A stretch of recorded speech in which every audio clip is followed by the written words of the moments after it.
I don't have very many weaknesses, but one is for fresh bread. I really, really like fresh bread. And probably my favorite is like 10 minutes after it comes out of the oven, cut it open and put some butter on there, let that melt, and eat it just like that. So I've kind of settled on a way of making it myself, and I'll quickly go through the recipe in this video.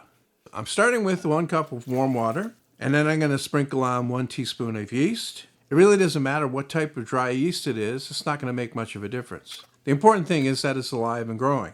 And then I'm going to dump in 2 cups of all-purpose flour. And to that, I'm going to add about a teaspoon of salt. This is regular table salt. And then I'm going to mix that up. And here it was still a little bit dry, so I add a little bit more water. And then when it does come together, I'm going to cover it with plastic wrap. And then I'm going to put it in a warm place and let it rise. After about an hour and a half, it looks like this. And this is what makes this different from just about every other no-knead bread recipe you see. What I'm going to do now is I'm going to deflate the dough. And then I'm going to put it back in a warm place and let it rise a second time. And what this second rise does is it really improves the texture of the bread. After about an hour, I take it out again, and it looks like this. You can see it's stuck to the plastic on the top a little bit. I really should have put some oil on that plastic to keep it from sticking, but not a big deal. And now the next step is to either form it into a loaf or do what I'm going to do here and make 4 rolls with it.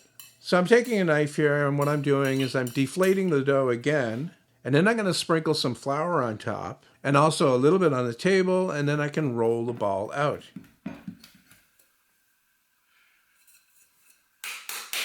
And then I'm going to take a scraper and divide it in half, and then divide those halves into half again.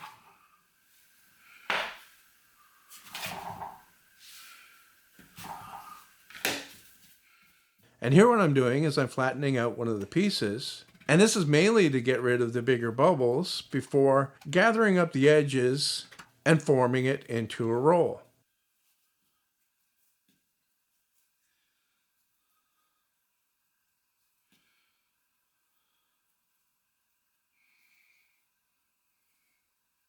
Here it is again, just a little bit quicker. And then I can put them with the rounded side up on a baking sheet lined with parchment paper. And now I'm going to put them back in that warm place again and let them rise again until they are doubled in size. And here's what that looks like. And now that they've risen, I can put them into a preheated 400-degree oven for about 20 minutes. And here's what they look like when they come out. If you want a harder crust, you leave them out and let them cool down, open like this. Or if you want it softer, you can brush on some melted butter. But what I like to do is I like to take the parchment paper and cover them up on a cooling rack and then cover that with a towel. And what this does is it will soften up the crust just enough without adding the butter.